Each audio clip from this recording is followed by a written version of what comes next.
Iran के सर्वोच्च नेता खामेनेई ने एक बार फिर से अमेरिका को धमकी दी है। अमेरिका को करारा तमाचा जड़ा। खामेनेई ने कहा कि इजराइल को बचाने के लिए अमेरिका में घुसा और अमेरिका बीच में ना आता तो इजराइल को तबाह कर देते। ये बड़ी खबर जो इस बीच से निकलकर सामने आ रही है। ईरान के सर्वोच्च नेता खामेनेई का बड़ा बयान सामने आया। उन्होंने कहा कि अमेरिका को करारा तमाचा जड़ा और कहा कि अगर अमेरिका बीच में ना आता तो इजराइल को जड़ से खत्म कर देते। ये बड़ी खबर इस बीच से सामने आ रही है। हमारे सहयोगी अजय जांडिया लगातार बने हुए हैं, उनका रुख करेंगे। अजय, जिस तरीके से खामेनेई का ये बयान सामने आया है, काफी बड़ा ये बयान है। उन्होंने क्लियरली कहा कि अगर अमेरिका बीच में ना आता तो हम इजराइल में भारी तबाही मचाते, और दूसरी ओर उन्होंने ये भी कहा अमेरिका के लिए कि अमेरिका को भी हमने करारा तमाचा जड़ा। देखिए, खamenei की स्टेटमेंट जो लगातार देखें तो उसमें बहुत बदलाव नहीं हुआ है। खamenei ने पहले दिन से कहा, जब अमेरिका ने कहा कि आप बिना किसी शर्त के इस युद्ध को खत्म करिए, नहीं रोका गया। जब कहा कि ईरान अपने हमलों को बंद करे क्योंकि सिर्फ और सिर्फ न्यूक्लियर जो परीक्षण करने का प्लान था ईरान का, उसको लेकर हमला किया गया था। तो ये तमाम जो धमकियों के बावजूद भी अगर ईरान नहीं बदला तो इसका मतलब ये है कि ईरान बहुत कॉन्फिडेंट है, उसके पास वैसे हथियार है जिसके जरिए वो अमेरिका के सामने भी खड़ा हो सकता था।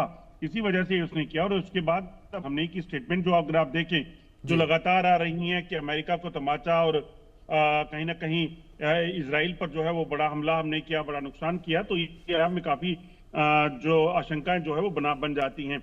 वहीं दूसरी तरफ देखें तो खamenei के साथ साथ नेतन्याहू को भी देखें तो नेतन्याहू भी चुप नहीं है, वो भी लगातार बयानबाजियां कर रहे हैं। उनका भी कहना है कि उनके जो IDF के चीफ हैं, उन्होंने कहा कि अगर हमें खamenei मिल जाते तो हम उसकी हत्या कर देते। तो ये कहीं ना कहीं स्टेटमेंट जो है ये अपने आप में बता रही हैं कि ये जो सीजफायर हुआ है इसकी टूटने की आशंका पूरी बनी हुई है। कोई बहुत ज्यादा जो लंबे समय तक ये चले इसकी आशंका नहीं लग रही।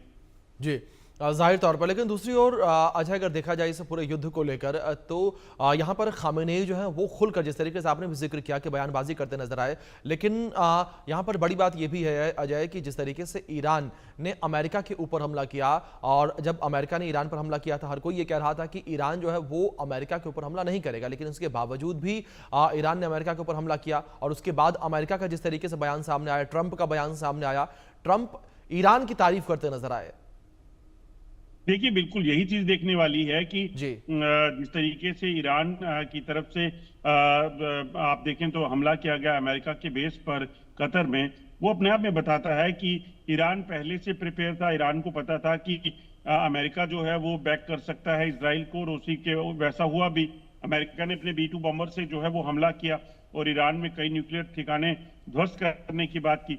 मगर उसी के तुरंत बाद जो है ईरान ने भी हमला करके कतर में US के बेस को निशाना बनाया, इराक में निशाना बनाया।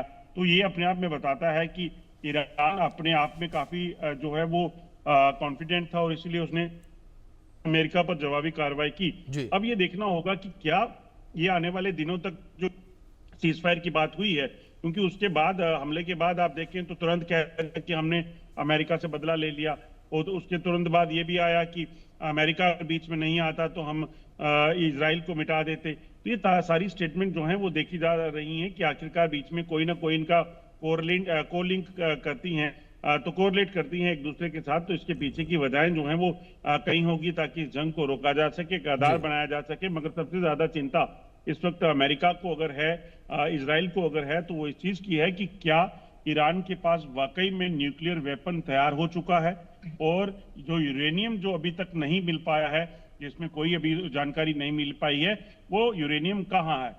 जी अजय, आप बने रहे मेरे साथ। इस बीच एक और बड़ी खबर निकलकर सामने आ रही है, उसका रुख कर लेते हैं, जहां खामेनेई के खात्मे को लेकर इजराइल का बयान सामने आया है। सीजफायर के बाद बोले इजराइल